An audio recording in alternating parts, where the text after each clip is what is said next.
This is a panel on the state of DAOs and DAO tooling.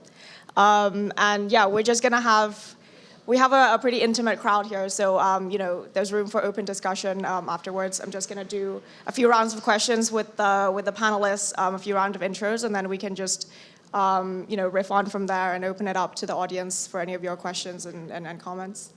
So yeah, let's do a quick round of intros. So I'm Nitch, I'm going to be moderating the panel.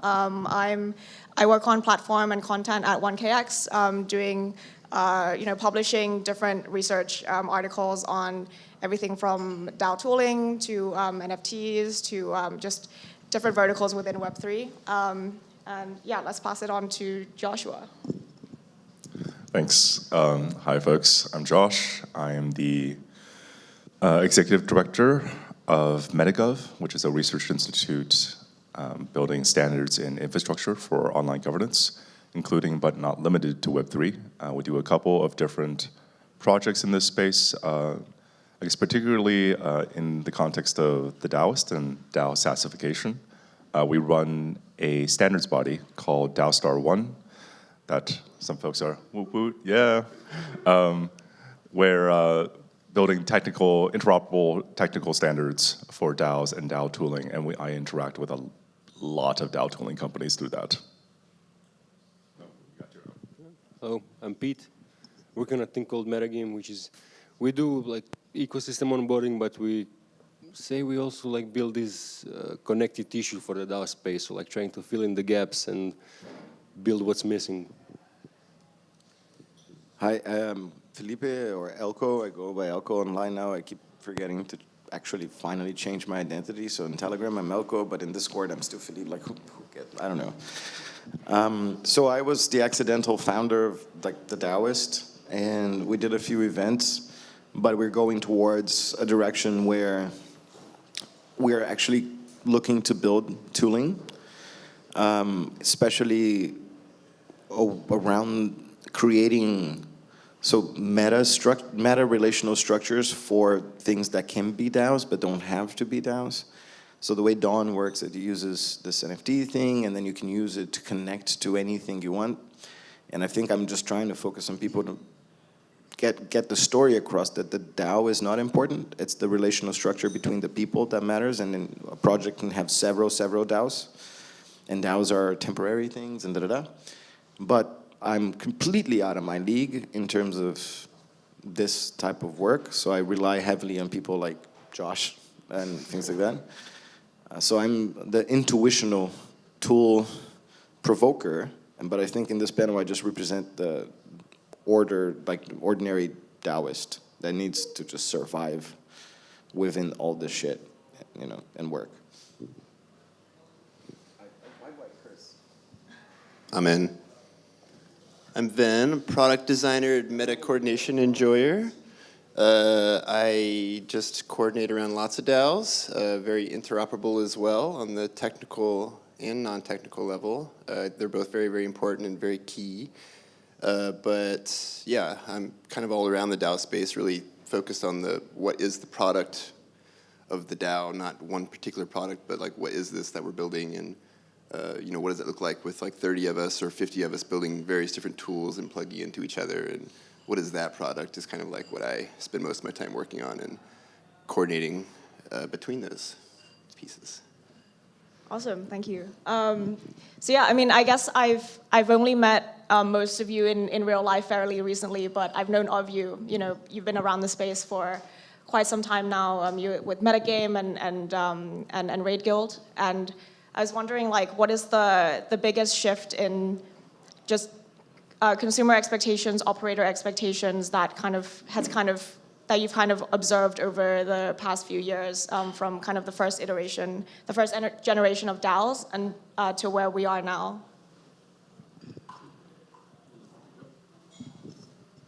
There are like actual DAO tools besides DAO frameworks now. Like previously, people were happy we just have a DAO framework, like a treasury management, and that was pretty much it. And now this year we finally started seeing like bounty boards and things like that. Also like Coordinate and all this accessory tooling for allowing the social realm to manifest itself in on-chain consequence. But I also feel that DAOs have simplified in a maybe like quote bad way. In the beginning, we had this aspirational frameworks that did lots of things, and you had like Aragon with all like the complicated access permissions, and then you had like holographic consensus and DAO stack and stuff. And so just in the interest of actually using them, we have made so many compromises in what a DAO like is.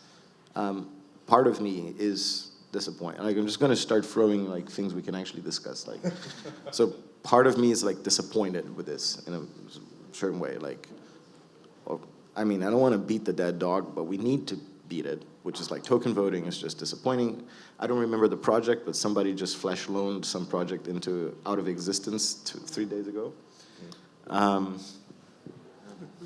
So yeah, I feel like what changed is our level of specificity of what a DAO is has decreased in the interest of just doing stuff. Yeah, and it's a part of the process, I guess. Like I think about like the piano, the process of creating pianos. Like it was organ, and there's like all this air coming through, complicated tubes and blah, and the clavier, and then like things just get streamlined down by. Yeah, but I missed the poetry of the clunky old DAOs and the staking gen to have a proposal show up for things like that. Yeah, I think I can really resonate with that.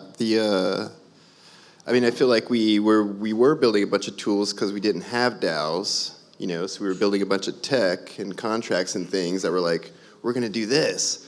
But now we're like, oh, we've seen humans coordinating for years now in DAOs and things. So now I feel like we're in a place where we're like, oh, now we need these tools, you know, and like we're not, well, but to your point, currently, like a lot of organizations are still defined by the tools that they use. You know, like you have an organization, people getting together to do a thing, and they're like, let's use this tool, but now that tool redefines the organization, right? So like, and if we have simple tools and like this is working, it's treasury management, it's a token or whatever, then like that can very quickly and easily like redesign your organization, whether or not you're aware of that or not. So that's kind of where we are, and then, but now we're kind of like, oh, now we need these new tools. So now because we're actually seeing like what we actually need, you know. So I feel like that's kind of where we're at now, which is really exciting. Like there's tools popping up out of communities, out of like actual need, you know, and like, oh, we actually need to do this thing, to do this thing, to do this thing. Let's build 5 tools and see which one actually does it or whatever, you know.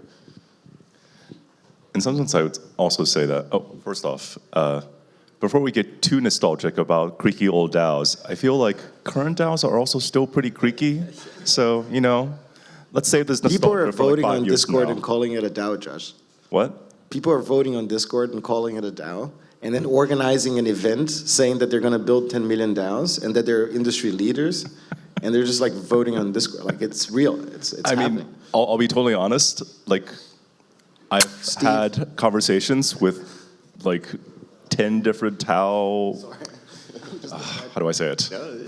In a lot of cases, actually, like having a Discord and voting on it and not having a smart contract is actually what I would like advise people do. Like you may be wanting to start a DAO and like you want to start a smart contract, build a protocol or whatever it is you want to build, start with a Discord. Don't start with, you know, a contract before you just have any idea what you're doing. Start with the humans. What are the humans doing? I would advise What can we do Telegram. better? Yeah. So yeah, I would just say like the cocoon Discord stage of a DAO is actually really important. And you should not avoid it. You should lean into it. What was I going to say before Felipe distracted me? I would say that one evolution over one thing that I've seen at least is that communities actually know how to use the tools better. So if you look at things like, you know, SourceCred, which is like a really complicated tool, and or even like CoreNape, right? You know, it takes a little bit of culture and experimentation to know how to use these things best.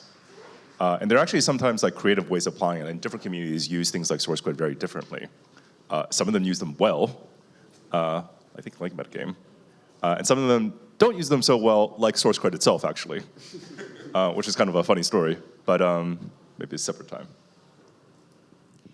Yeah, that definitely resonates. So I'm part of a DAO called Meta Gamma Delta, and we definitely, one of our mission is to onboard women into Web3 and support them through funding and ecosystem support. But a lot of some of the challenges that we faced in the early days was definitely like how to use the tooling that we've adopted. So we launched on DAO House, and it takes some like onboarding efforts to get them to learn how to use the tools. So that definitely resonates with simplicity first. Although we started as a Moloch DAO, and then just community members, if they're like motivated to learn, then they'll learn how to use the tools themselves. But I was wondering, do you have like stories or examples of DAOs that started off adopting these more simplistic, more off-chain type tools, and then gradually started adopting more DAO native, or what you would consider DAO native tools as they grew? Yeah, like we are one of them. We have, I guess, two ways of governance. We have the one is Discord voting, which is the main what we use right now, and now we have a separate funding DAO that's like we submit proposals to it to get funding for monthly proposals. And I think with Discord voting, it's still like it's weird because it's like, to be honest, nobody really knows what are DAOs. Like, what is the actual definition of a DAO? Because some DAOs may be using Discord to vote, but they still may be more DAOs than some DAOs who are like, oh yeah, we use Aragon, but we have two whales that control like half of the token supply. And so like, which one is more of a DAO? I don't know. No, that's a good question. But so I agree with what Josh stated, that the pre-DAO stage is important, but maybe not necessarily a but you still need to eventually DAO. And so there are communities in DAOs that do not necessarily rely on the pressure of automated contract resolution of the things to make decisions. So the DAO is just a system, like a place to keep the money. People mostly agree socially, and then you just use a DAO to execute something. Those are DAOs. I'm not criticizing them. It's fine. It's normal in the Moloch ecosystem. I just miss the collective intelligence that's born out of political strife, that's given by the actual consequence of an automated result. So people really go at it, right? So you really get rid of the principal problem, especially when you don't have token voting and whales, and there's a wide distribution of power. And I saw what that does, and I don't see that happening so often anymore, because we are settling for these streamlined, more social systems. And I'm not saying that they're not DAOs, I'm not saying that they're bad, but I think we're still like need to make headways to have these places where people that are not intimate, do not trust each other, heavily disagree, are collectively managing funds. I think that's the fun of this for me personally. So like I can, it's not an announcement, I need to approve this via DAO. But as soon as we finish the Dawn sponsorship structure, I wouldn't call it a raise because we're selling sponsorships, but there's a funding goal that's going to be achieved. Once that is achieved, I want to launch a DAO that works like this, that we haven't had for a long time since Genesis, which is going to be called Day. So that's, in case you didn't see where Dawn was going, there's going to be Day. Day will come, and then they will control funds directly, and it will have no stated goal at all. It'll be a honeypot for people to fucking come and do shit with. And who? People who have governance in the DAOist. Like how much governance the NFT structure is going to translate in today? Is it going to be the same or not? I don't know. We're going to find out via Dawn. So Dawn is the political engine. Day is the money printing machine. And we can play with these systems. You can create like differing political bodies that are controlled by different subsets of a community. So if I stand for something, is political imagination, right? So it's nice that we, as friends, can control a bank with a thing, and then we do the thing, and the thing does the thing. But that is not taking us towards finding out what is the next level of coordination throughput as humanity, right? So we still, I mean, I read that last Bankless newsletter, and I don't necessarily, I don't know if it was the last time I was able to read something about like Ethereum empire, blah, blah. I mean, if you know me, of course, my first reaction was repugnance, but I'm not sure. I'm still thinking about it. The only conclusion I have is, one, as a coordination technology, we all are still addicted to empire, which means that we still depend on standing armies at the edges to allow us to be in such ridiculous abundance as we are here in Amsterdam. Ethereum Foundation, like, Amsterdam is cool, but I think we fucked up doing this here. We need to go to other places. We need to be slightly uncomfortable. And we're still addicted to empire in a heavy way. And if DAOs are not pushing us towards something, the next version of like global humanity level coordination throughput that doesn't depend on standing armies and heavy oppression for it to work, like, well, I don't know what the fuck I'm doing here, really, right? So this is kind of my inner pressure in my heart. So I just want to throw that out there and see what happens. Okay, just real quick. Yeah. Well, plus one though, I mean, I think that's really integral to what's part of the design problem of DAOs, I think, is like, it is a movement. You know, there's a much, much deeper thing happening than us sending a bunch of money around the world, you know. In what percentages are we sending the money, and to who? It's like, who cares? That's like not even what's really happening here. There's like so much more emergence happening when we do actually coordinate in this process, and that's kind of like what we're learning now, is like, what is all that? Why are we cooperating as humans? Why are we not cooperating as humans, and how can we do that more? Sure, we can use the tools to do that sometimes, use the right tool for the right job, whatever, but there's a much deeper thing here, egregore, that we're trying to figure out is literally everyone on the planet, where are we going? You know, and I definitely think DAOs it's an exploration into that. You know, I really like where you were going with that. Like, it's a group exploration together. Like, we don't know where we're going, and I think we need to be okay with that and happy with that journey, and just realize that we're on this journey together, and we'll get there. But yeah, it's a movement.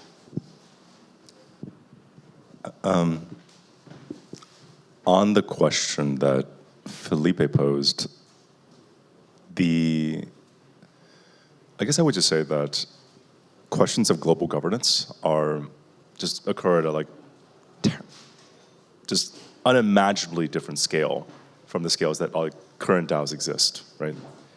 And actually, I was talking to like a couple of climate change scientists just a few days ago on like, how can we apply some of the tooling, or at least the thinking that's going on in this space, to questions that arise and challenges of global governance. But like, I mean, the reality in let's just like focus on climate change, right? Is that, you know, you have like these national sovereignties that you need to be like working with a bunch of like regulatory authorities at international and national scales, like giant corporations. It's just like a very different problem than the one we're facing, where it's like, you know, relatively like mostly individuals. We're just barely getting to like DAO relationships, right? So just like noting the differences and being cognizant of them while being, you know, retaining our optimism, I think is important. That some of the work that we're doing here could and should eventually be applied to these other problems. On the question, I think, that was originally posed, transitioning into DAOs, I was just like, I mean, maybe like use that phrasing, or that, think of all the online communities that already exist, and just imagine like, actually all of them could also be DAOs, right? For whatever reason, maybe they need to have a wallet or treasury, or they need to do something like really secure that's on a contract. And then there's a very legit, you know, argument you can make that, oh, maybe you should do like something on the blockchain, do something DAOish. And one of the things, for example, that we're exploring right now, I think is running around somewhere here, but like there are folks from GitHub at DevConnect, and one of the things we're trying to figure out is how can we convert, you know, we have the standard pattern of Discord DAOs. What if we had like standard pattern of GitHub DAOs? So for every repo, open source repo, you could convert that into a DAO. So there's a kind of like a pathway, or different pathways you could imagine, where people begin something that's off-chain and then transition to something that's on-chain. Nice. Yeah. I mean, from the first kind of generation, that DAO tooling that I've interacted with, and comparing that to the more recent generation, it's like the first set of DAO tools were, like, you can't really think of their equivalents in the Web 2 world, whereas like the more recent generation, there's like a decentralized X, and the X is, Notion or Trello and things like that. And part of that, the thing that drove that emergence was the fact that people are trying to understand DAOs, but the old generation of DAO tooling was just like hard for them to grasp or onboard onto or whatever. So that kind of drove this emergence of things that are more, that feels more familiar to them, right? So I was wondering, like, if we, like, I think that was one of the main reasons why we've now kind of reverted back to this simplicity of like having more familiar tooling to what they're used to in the Web 2 world. But again, if we're not like careful, then we'll just be kind of, we'll just have the same old tools, but with a wallet integration, right? So I guess my question is, like, what do you think it takes for communities to kind of check themselves to not fall into that trap and kind of like realize that, oh, maybe it's time to explore more like truly decentralized ways to govern things, rather than just be their own kind of empire and centralized communities that are just using Web 2.5 tools. No, it's not a polemic answer. It's just that I've become a little bit allergic to certain words like community, organization, DAO. Wait for it. So, for example, I understand so language is the exercise of drawing lines in the sand, right? If I say B, you hear minus A most of the time. And it's slightly troublesome. So I understand, for example, that Josh needed to say, there's all these bodies, these organizations, and they can be DAOs, right? And they could. But also they don't have to be. They can operate DAOs without becoming DAOs. So all of these big protocols that are saying, oh, we're becoming a DAO now. I'm just enjoying watching them suffer. Because that's not the point. Just the 5 people who care about starting a DAO, start the fucking DAO. And then convince somebody to put $50,000 inside of it and see what the fuck happens.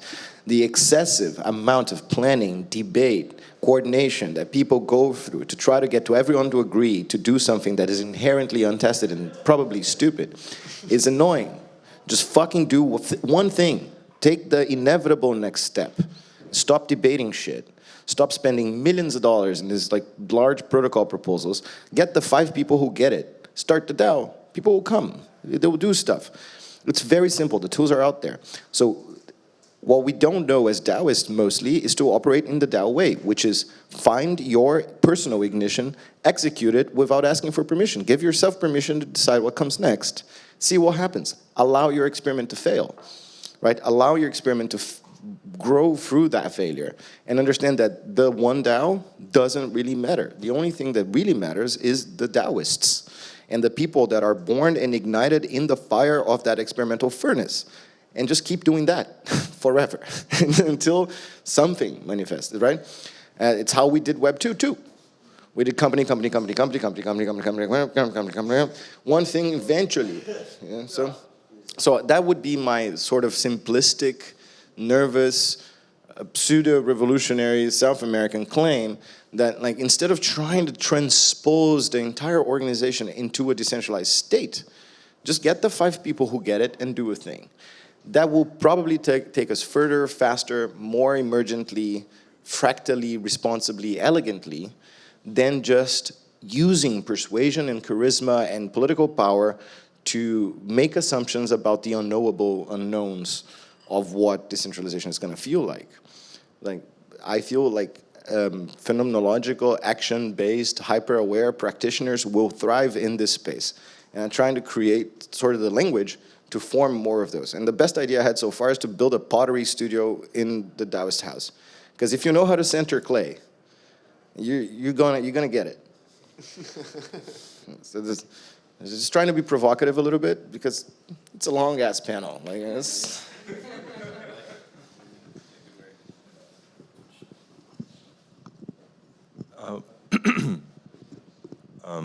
So I would maybe point out that DAOs are not necessarily decentralized. And when large protocols and large companies, sorry, what? Decentralizing.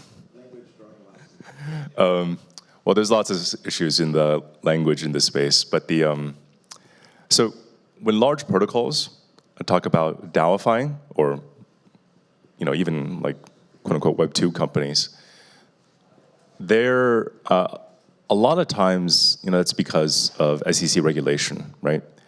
And it's actually kind of interesting because the SEC doesn't care if you're a DAO, but they do care if you're decentralized or there's like not a central authority, which is actually quite interesting, right?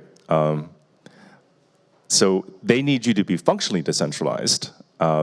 So when these large protocols talk about DAOification, that's kind of what they mean, right? They actually mean decentralized in that sense, which comes with all sorts of problems and interesting issues. And I think it's actually really an interesting source of experiments. But when we talk about like DAOs as when I think about DAOs, we're talking about like research around DAOs, it doesn't always mean decentralized. I mean, it does involve a blockchain, which is, hypothetically decentralized. But otherwise, DAOs can be as centralized as you like. They can literally just have one person with all the voting power. Those are like boundary cases that do exist, and that are actually, if you look at them, they're actually like legit DAOs as well. But just to kind of like denote these like separation and why like there's sometimes a confusion when like one person or one set of people talk about DAOs and other people talk about DAOification or decentralization. Keep going. I'm done.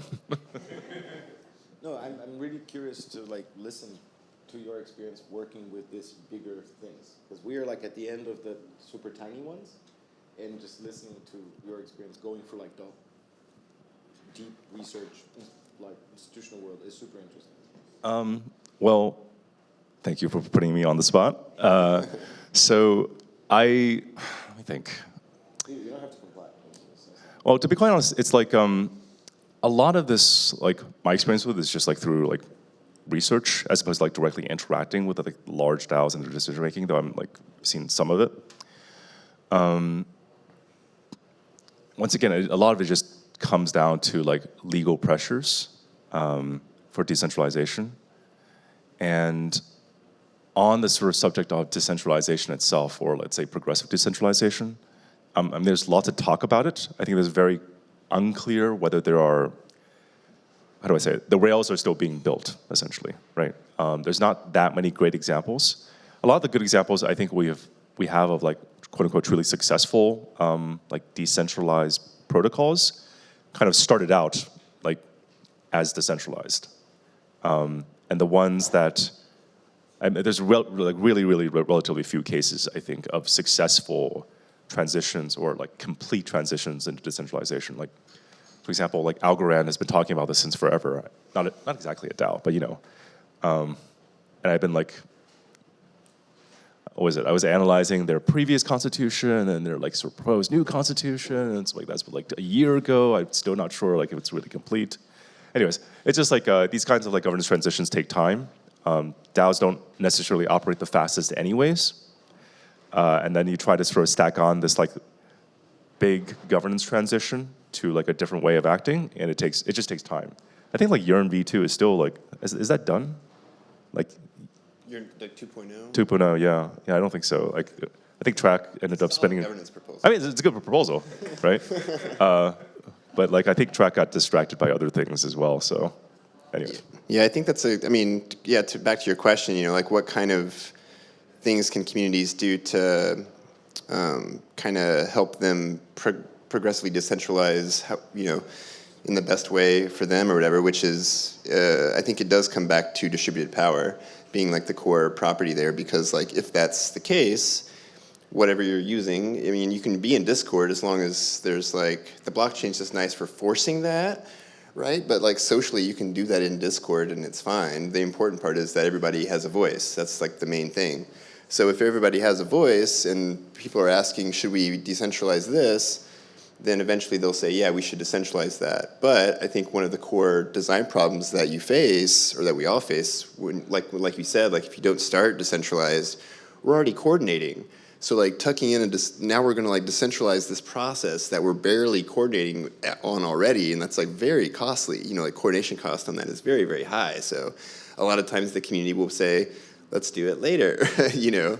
But again, as long as everyone has the voice on that, I think it's fine. You know, like if that's all we're doing here is we're just decentralizing. You know, like we're not decentralized, and we're not anywhere fucking close to being decentralized in any way, in any like completely anyway. Like not there again. Yeah, maybe there are some protocols that can be like decentralized, and they have this one specific use case, and you know you can decentralize the components that go into that. But you know, larger systems and like real communities of people doing things together, like that's a lot of fucking things to decentralize that we don't have. We don't have decentralized discords. We don't have these things. So, but you know, it comes down to like, I think the best thing that community can do is just make sure that everybody's voices are heard and that they're operating as a DAO. And that's my definition. You know, like, yeah. But it's a really fucking hard problem. So, but we just need to take our time and decentralize. Keep decentralizing. Yeah. Yeah, I just want to give a really big +1 to that. Coordinate first, then decentralize, right? Or I was actually just having an interesting conversation with, well, not called conversation, but like we're doing this study of like Web3 constitutions or DAO constitutions, and like recently chatting with Nick at ENS, who was the primary author of the ENS constitution. And you know, it's interesting because a lot of people, you know, I've been using constitutions as a kind of proxy for coordination, right? Not exactly the same thing, but you know, it's interesting because they launched their DAO, they launched their constitution with the DAO, whereas most people kind of have the DAO first, or something like that they claim is the DAO, and then months or years or maybe never, they get their constitution and they sort of say, oh, we have this kind of governance, and like we've actually did some thinking about it. And it's like, yeah. Yeah, that's how Dawn is good. It's like, so I mean, it just depends. Like different operational requirements, different like just like facts on the ground require different kinds of approaches. But I generally think it would be like I'm not saying you should like write a 20-page constitution that like says this is what our community will be working. This is never going to work, right? But like doing the minimum amount of planning, and just say like, we thought about this, we care about this enough to think about it. I think that's really good. I don't know. I thought like ENS did really really well. Yeah. Constitution. Well, it's interesting to have like this yardstick. It's almost like having a creative constraint for an artwork or a series of artworks, right? You have this defined frame that you can always measure against. But I know you kind of made fun of it as well, because I think the frame that the comment, it's like for these large things that already exist, then decentralizing afterwards, which is, as you said, like mostly a very hard experience to go through. It's like opening up a marriage kind of a thing. I haven't seen it succeed very well, at least not without significant degrees of pain. And that's fine, like it's a necessary state that we're in now. But I want to be an old man at some point, or an old woman if something happens. I just want to be old and watch 2-3 generations down the line. The things that are born after the possibility of DAOs is actually commonplace, because we are putting so much mind into this transitional pains, which in my opinion is a non-issue. So it's really easy for us to talk like, oh, the old politicians will die and then the new people will come. We will also die. This transitional period is necessary, but it's not the most interesting thing for me personally, because I think like a poet. Like he's a researcher. I think like a poet. So I'm allowed wild flights of imagination, right? And that's what I'm working really hard to give myself permission to have. So I just want to know what the things that are born as this will feel and operate like.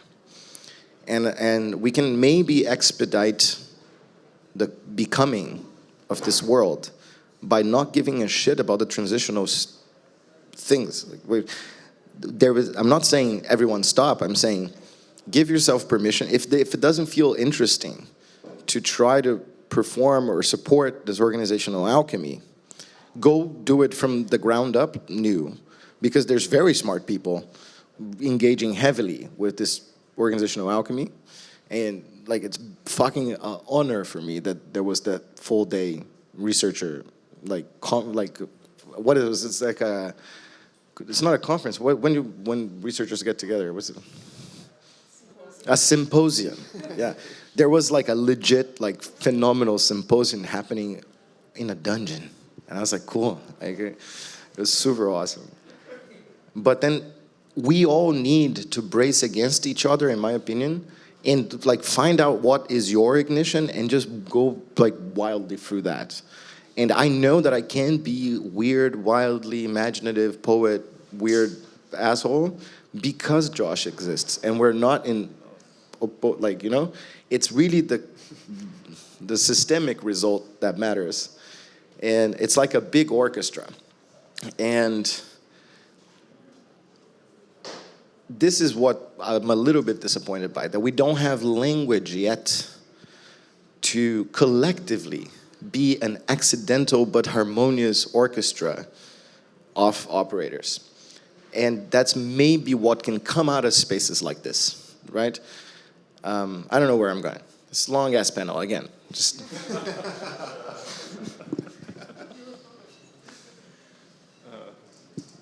Yeah, I mean, that definitely resonates. I think something like a fractal organization or community that I've been most closely associated with is something like a metacartel, which started off as these seeds of, individuals that came together with a mission to just fund the building of dApps in the space, right? And like the thing that started off is that they had a very, simple manifesto that they agreed upon.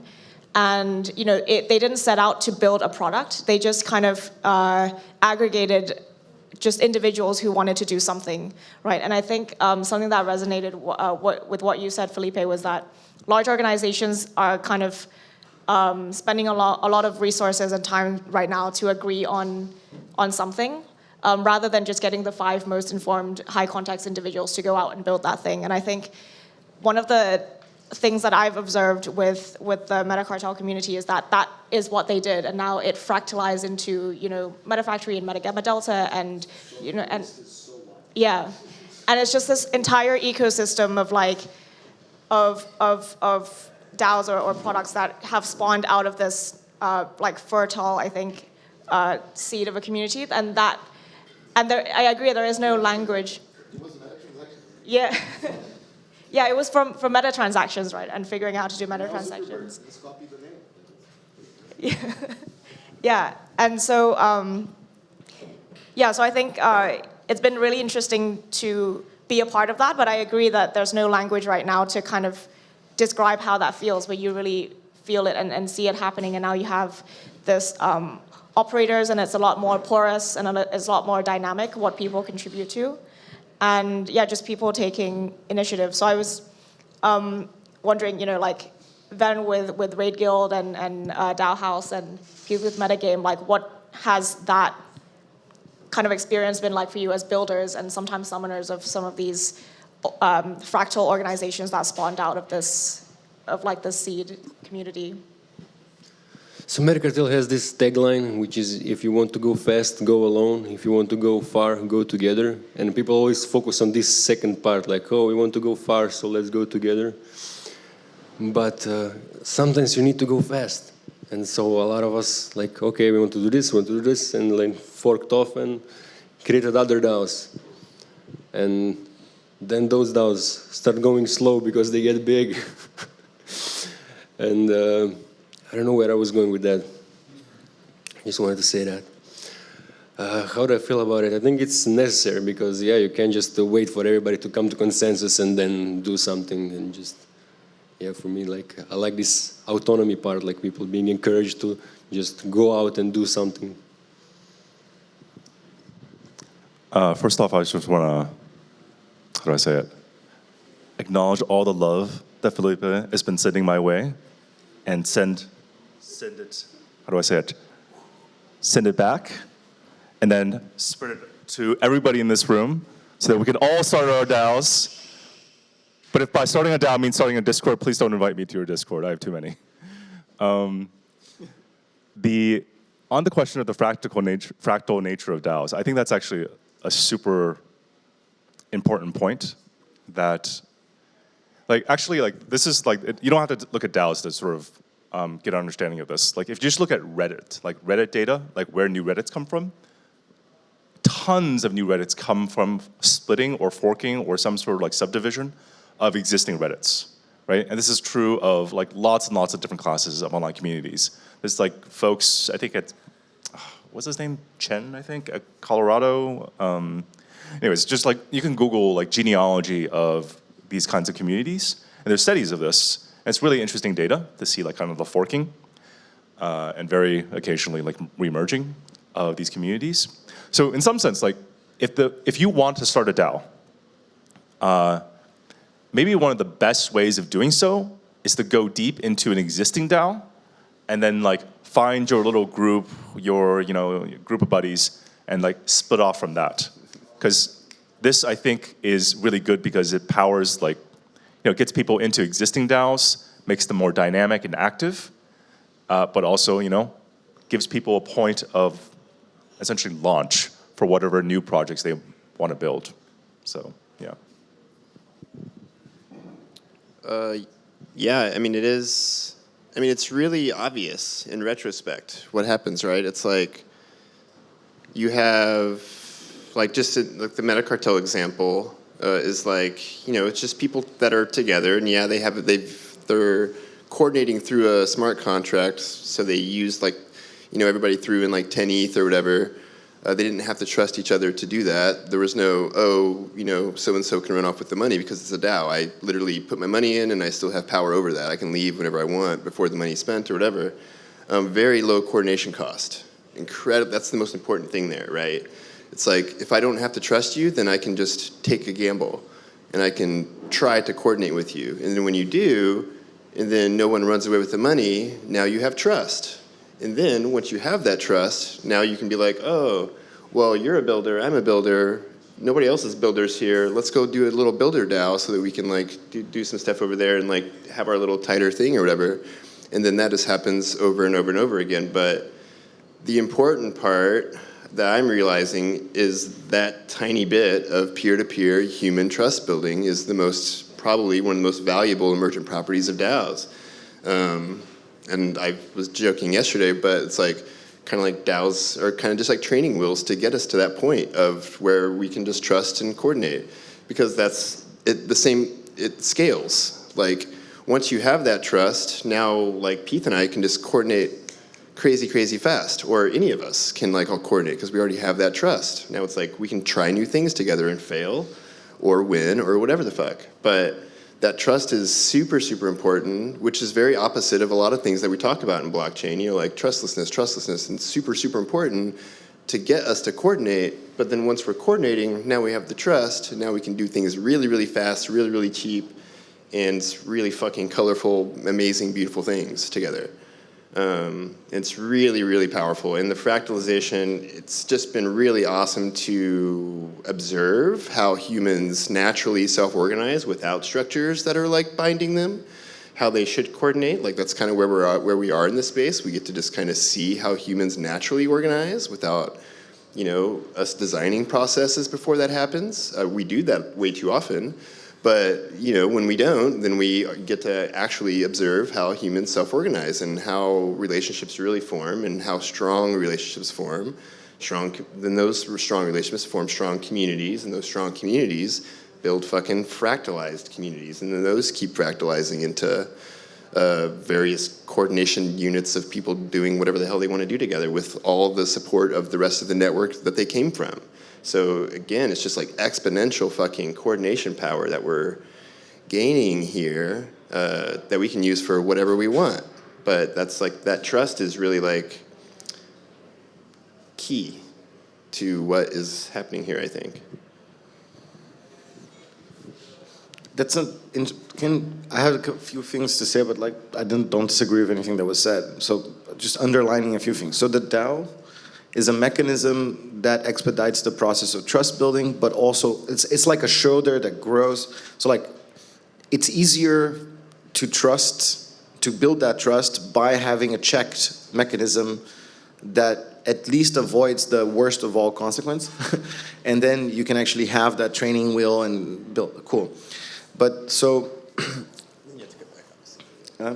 no, and also I feel that the other component of this is also an amazing mechanism to make the breaking of trust visible when it needs to happen. And so it's really hard to keep a like untrust event hidden once it happens, right? I'm sorry to call out Aragon, you guys in the front row. When are you gonna write that fucking book? Do I need to get you a movie deal? I don't know what the fuck happened.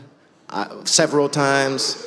I wanna have a conversation about it. Somebody please just tell me. I won't tell anyone. I just wanna know. So it's really hard to hide, like to actually hide. Maybe you can keep data off, but everybody, like it's like it's like a fabric. There's a relational fabric that expands towards the horizon. And once you dent that fabric, it will never, there's a maximum, so like you're talking about social viscosity, there's also social elasticity. There's a limit to how much you can damage that fabric, and it won't form back the same way, right? Again, it's almost like there's a clay body that can be shaped and then put into a furnace and then solidified into a useful vessel and then can be beautified and colored. And then I guess you guys really need to come to MetaHub and let me talk about social shit and pottery at the same time, because it's the best metaphor, right? And again, is that fabric of relational possibilities which allow me with you to give away my focus on identity and become something else through and with you in relationship. So you're always flipping back and forth fractally in your attention pattern between two mother actions. One is being, and the other one is becoming. When you're safe, when you feel safe, you don't have to affirm so much being, and we can become together. And this is not hippie shit. This is technical, social design shit, at least from my point of view. And if you want to listen to me talk about Goethe forever and blah, blah, blah, we can do that. But so this, because there's no best practice for this, it's hyper-aware practitioner contextual navigation. That is just what a fighter, like, you can't say like, just drive this fighter jet in that direction forever. Driving a Mach 3 fighter plane just takes a lot of simplicity. You have one job. Keep that shit flying and don't hit anything. Same thing with a pot running in the wheel. Same thing with a painting. A painting can be like paused, but you cannot pause a race car, right? You cannot pause the bus. You just have to go into the alpha flow state of practitioner hyper-awareness that is at the same time creative and at the same time at service. And DAOs will demand from the operators to create some kind of art in politics and in relational spaces for us to actually bring us to a increased coordination throughput at a global scale. And the beauty of this is it won't happen with one big ass fucking DAO. It's not gonna happen. It's the DAOist that matters. And I'm not shilling my project. I'm just realizing all the things that are behind the whole adventure.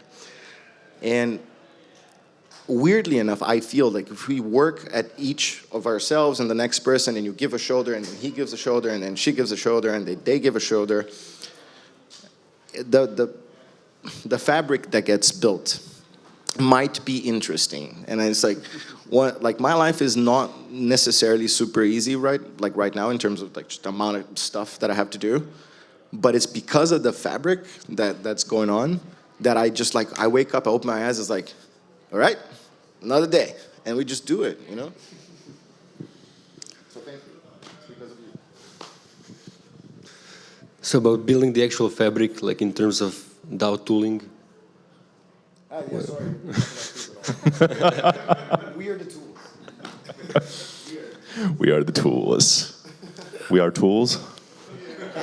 Unfortunately.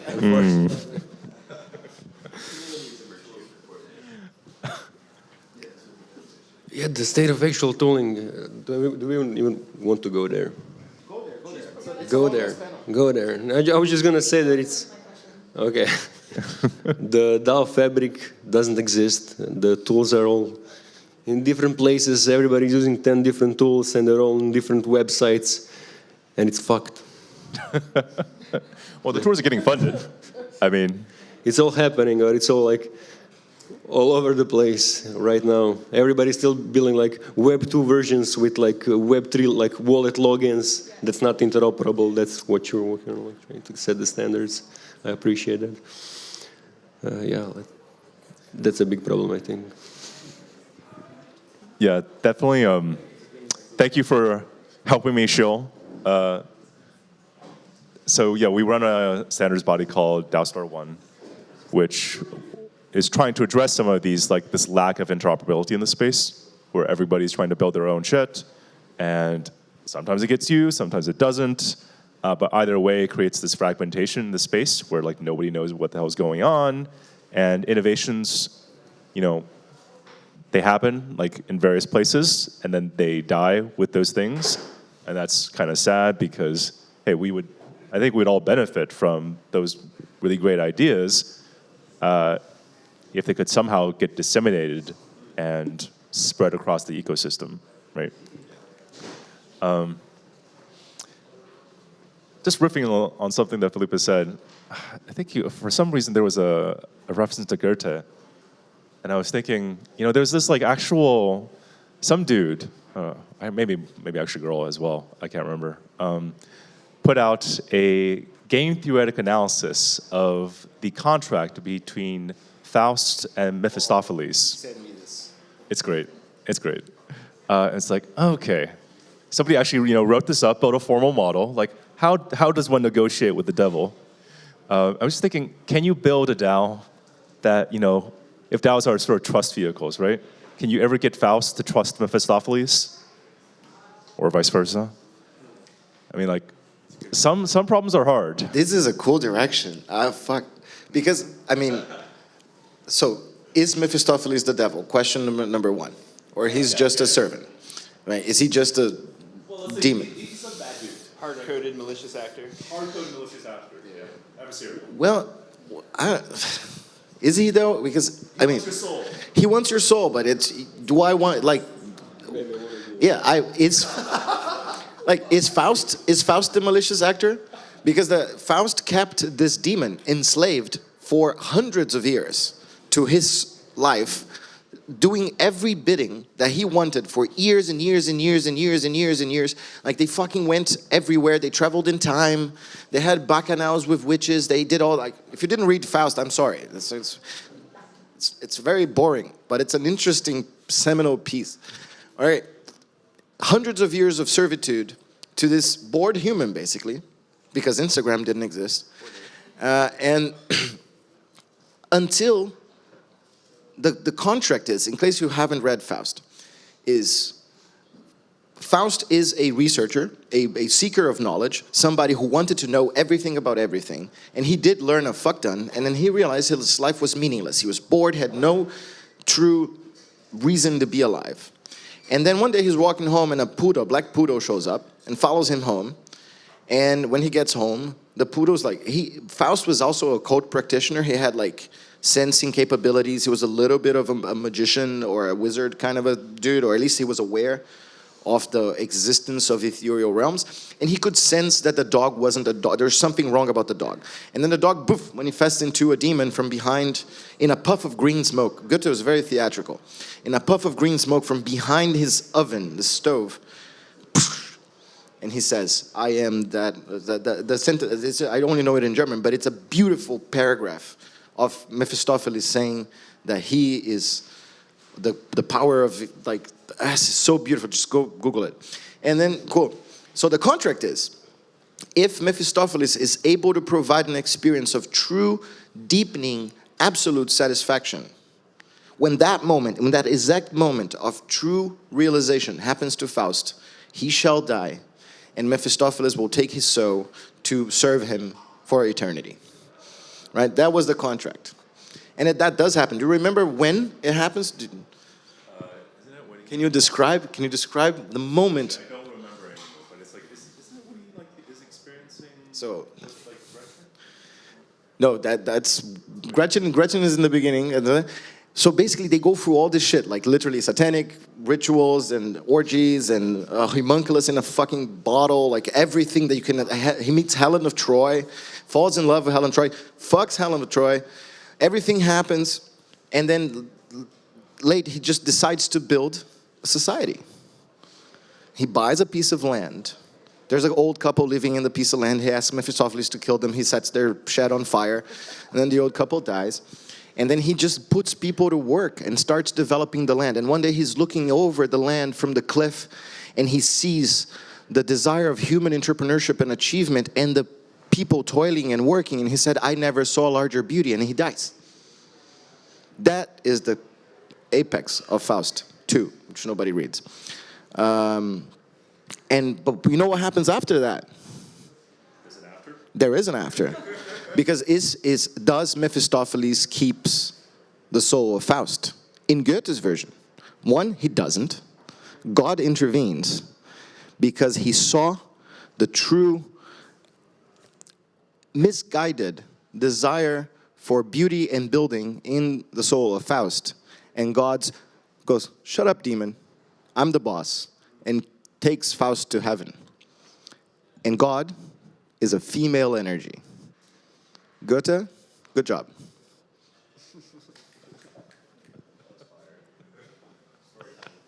Story time. Nice. So we actually just went past the hour, and we have about 15 minutes left in the panel. I wanted to open it up to the audience, actually. I'm sure a few of you here are building DAO tooling.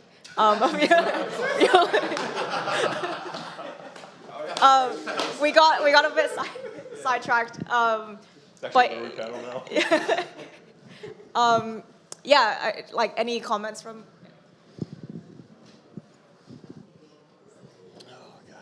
Okay, so Felipe talked a little bit about elasticity in organizations, and this got me thinking about how organizational memory works at a global heightened level, right? How we remember what takes place in our organizations and how that translates into our cooperation possibly, or our collaboration with communities, or goddamn, I don't want to use the word communities. Organization communities, that's okay. Basically, like what happens when there is a group of people that doesn't coordinate well, or they do something malicious, right, within their own community or their own organization, with their own brand, and then they can essentially dissolve and become a new DAO. How do we really like remember what happened with that group?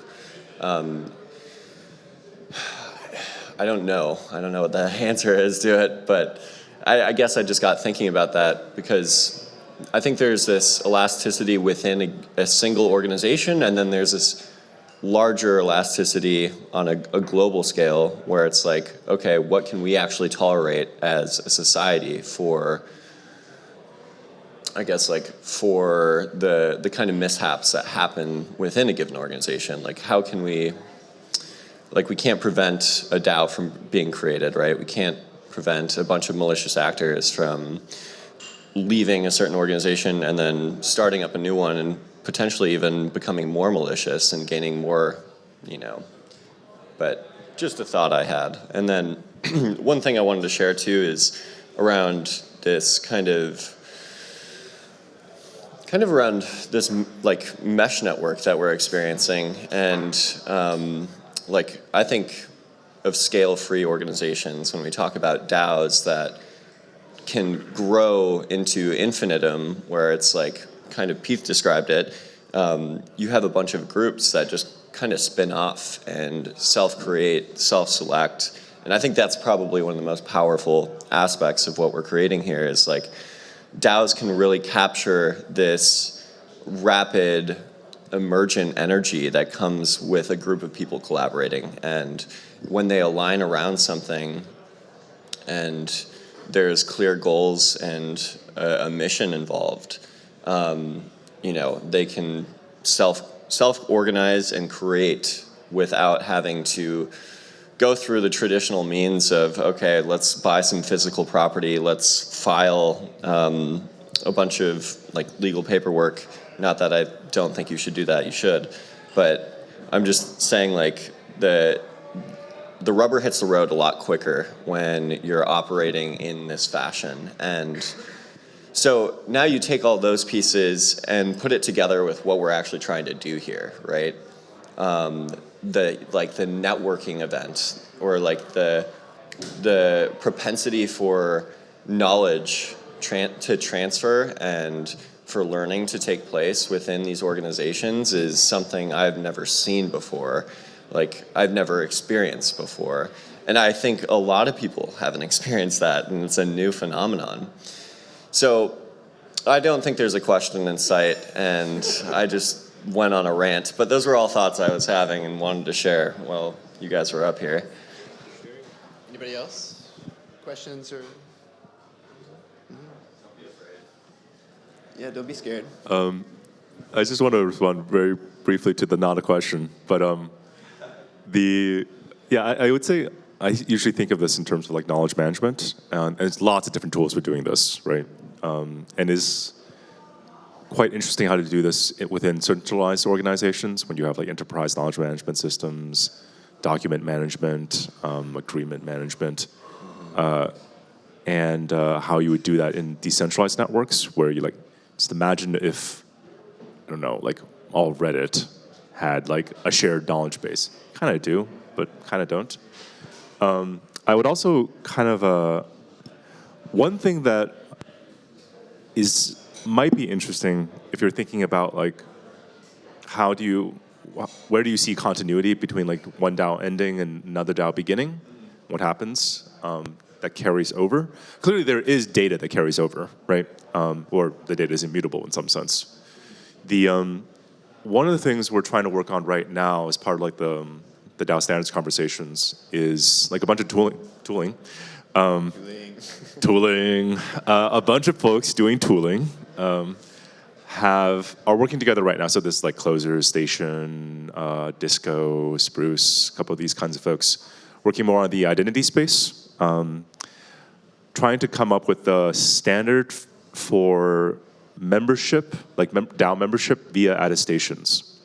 So the basic idea is that, actually the use case is extremely simple.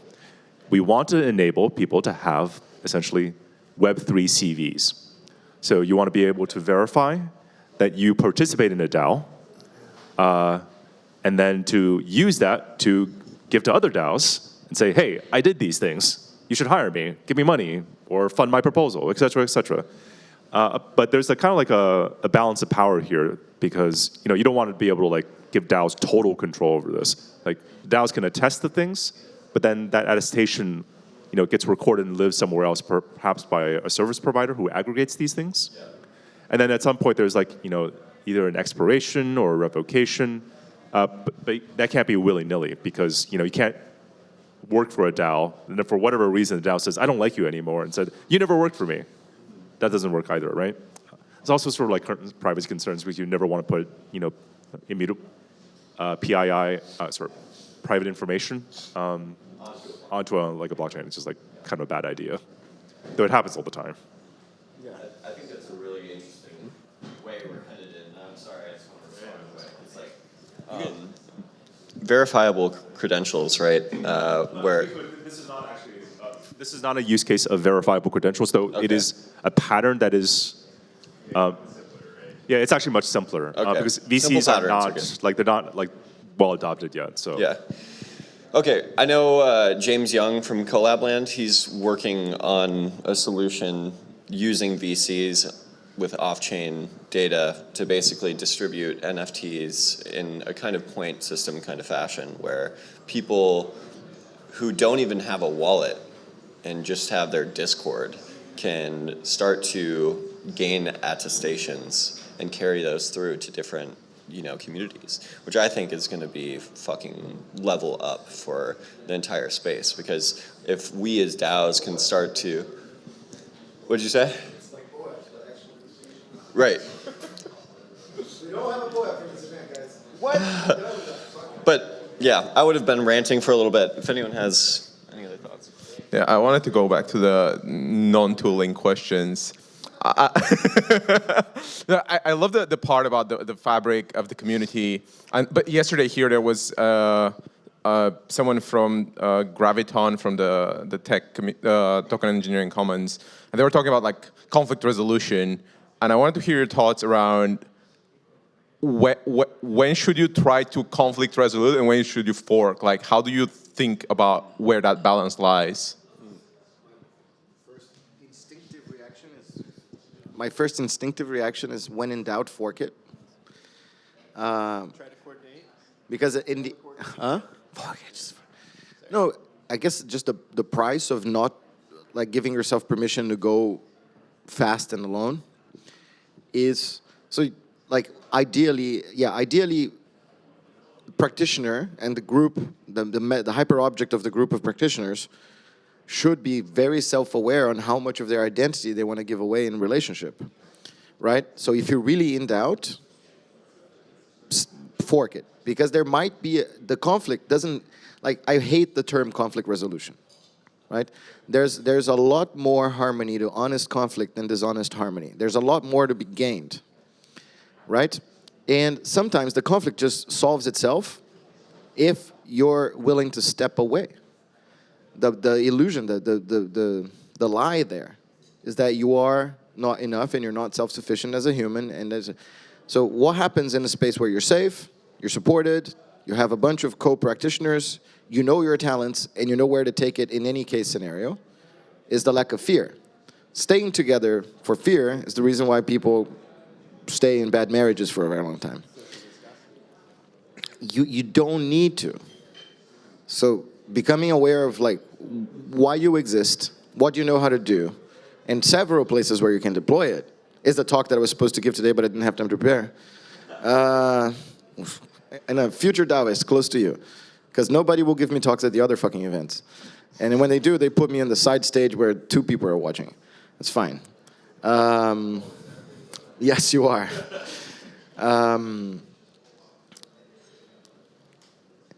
The freedom that comes with self-awareness and self-sufficiency makes you not have to resolute conflict. And then you become allowed to stand for something and just tell people to fuck off. This is what I would do in general, and it should be socially acceptable. The idea that the presence of pain requires an immediate action to try to relieve pain is what heroin addicts do. Don't do that. It's my opinion. Personal opinion does not, the DAOist does not approve this message. It's personal opinion. I actually like where this is going, but I think, well, yeah, forking is, I guess, another one of those words, language terms that has like, whatever good and bad connotations depending. I would love to see more forking though. Like, I think, you and I were talking about social viscosity a lot in where we were last time. But and I think that's part of it. Like Raid Guild, you talk about Raid Guild, and I would love to see like everybody keeps trying to pile into Raid Guild, but the community can't handle that. Like we really need forks. We need to be like, we need 100 fucking Raid Guilds, or whatever. But there's a real thing. There are many real things there where like nobody else knows how to run a Raid Guild or whatever the fuck. So you got to go through Raid Guild first. So I'm really interested to see like how, and I think you said something earlier about when you were talking about the GitHub repo, like the GitHub DAOs, like re-merging. So like, like I said, there's many things here, but like, what are we forking? Are we forking work streams? Are we forking organizations? That's a big fork. You know, forking an organization is very, very costly because you have like all these things already built up to coordinate so well, and now to fork is very, very expensive. So again, if we stay very much more primitive in like work streams and things like that, then it's much cheaper to fork.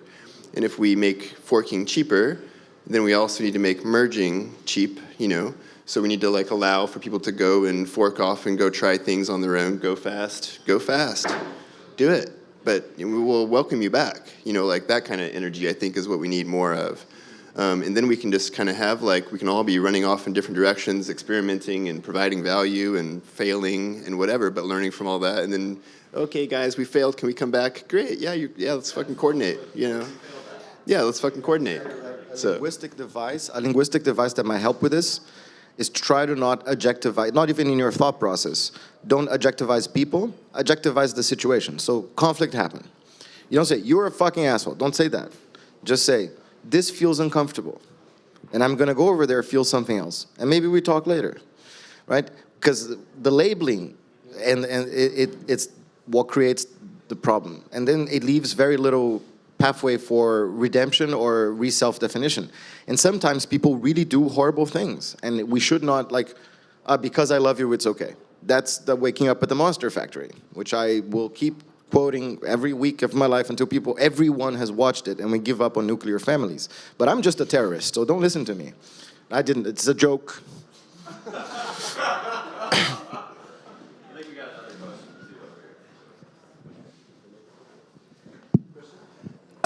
Yeah, so we could talk about tooling. I'm gonna mix it up though. So I'm a freedom maximalist, and I think all of the tools that we use should be forkable and open. And Developer DAO officially supports DAO Star 1 and the effort to make everything free and open and forkable and standard. But on the theme of making deals with the devil, there are a lot of closed platforms that are actively trying to bribe us and other groups, supplying free platforms, saying they'll pay gas or just give us straight cash payments if we become users of their platforms. And I resist this, but I can't spend all day resisting these kinds of efforts. And I expect that there will be some groups that take advantage of these opportunities and grow successful in some ways on the back of them and feed the beast. And I see this as sort of a bad historical outcome that I'd like to avoid. What can we do collectively to make sure that open tooling succeeds, if we can do anything? I don't know, I just want to say, I heard somebody say there are now more DAO tools than there are DAOs. That's fun. Let's try to stick to his question because it's very uncomfortable. Yeah, so, I mean, yeah, it's a really difficult question. And one I think about quite often, in the sense that, you know, it's quite connected to like how successful a standard is. There's like two general ways you could imagine a standard working. Like wide adoption, right? Where lots of people work together, decide on, like kind of like early internet, like Web 1.0, right? You know, a lot of people agree on a common protocol, they agree to use it, it's shared, it's open, it's free, and then what comes out of that is that, you know, permissionless ecosystem where there's lots of tools, and maybe that's a good thing. But the other way is, you know, like Facebook or OpenSea, right? Where you just enforce a standard through massive adoption. If you manage to get there first and move fast enough and execute well enough, then you own the ecosystem. You enforce the standard. And like, you can look at like NFTs at this point. Like nobody actually like follows like token URI isn't used anymore. People implement contract URI because they want to have that integration with OpenSea, right? So it's the OpenSea setting the standards. And like that's not necessarily a bad thing all the time in all the cases. But if you look at cases like Facebook/Meta, right? You know, I was just at a conference where, what was it? The chief legal counsel, I guess the general counsel of Meta, this like amazingly. They're Facebook. They're Facebook. Don't play into that bullshit. Well, That's already a word they she's can't literally have. like, she's shilling metaverse, right? And it's incredible in some sense because she's like so amazingly qualified in so many ways. But it's like, like working for this giant mega conglomerate. And the question that she very, very clearly did not address is, as she's pitching, this wonderful open metaverse where it's free, where it's, like so many sort of nice things and we're doing so many good stuff. And it's like, who actually owns this platform? Who is going to build this future that you're painting for us where we're like walking around these virtual worlds and, it's only for the waist up. It's a little weird, actually. There's like no legs on these things. But it's just like a question you have to ask. Do you trust the person who's going to be making these decisions, who's going to be implementing that code? And that's honestly a decision that we have to make as an entire ecosystem. And I would say it's not just up to us as tooling developers, it's up to the users. And if you want the users to make the decisions that you, quote unquote, you want them to make, or you think is like optimal social good, you need to engage them. If that makes any sense.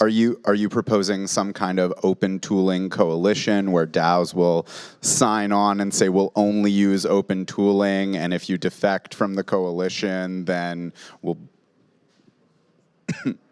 hit you with a vampire attack or something? Wait. Did I just get like conned into launching a project? Again? Can I just add something? Because for the hammer, the whole world is nails, I think the solution here is a narrative one about what a successful life is, like what is a good life well lived. We need to meme into existence a fact that if you are doing this, you're just lame. You have less sex, you have less friends, you go to less parties, you have less opportunities, nobody lets you in their event. You're just lame. And you go be lame in the corner. Because any other attempt to actually shape the behavior of everyone, any attempt, even if it's everybody be vegan, we're gonna save the world, any mind path in that direction is nothing but fascism.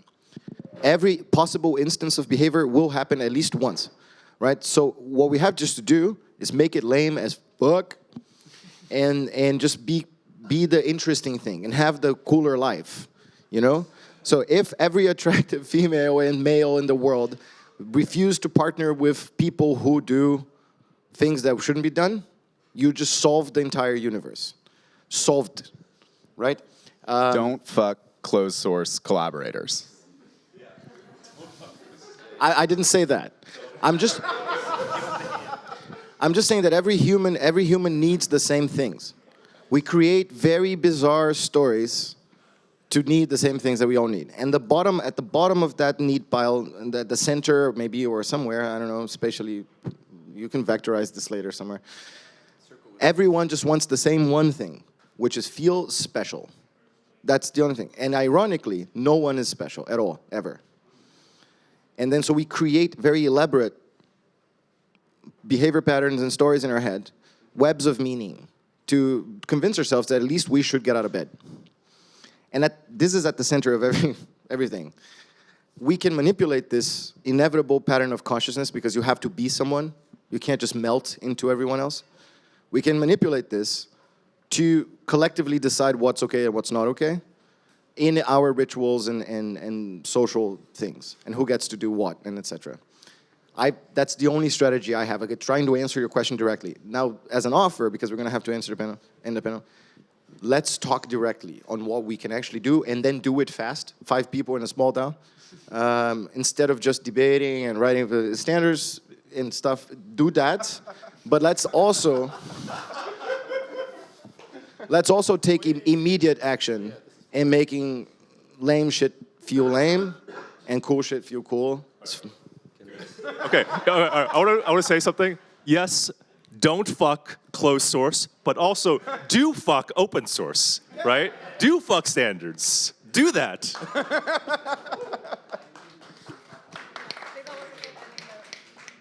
I just want to address those people directly. Like, don't build DAO tools if you're not a DAO. We don't want your centralized closed source shit. Thank you. Thanks, everyone.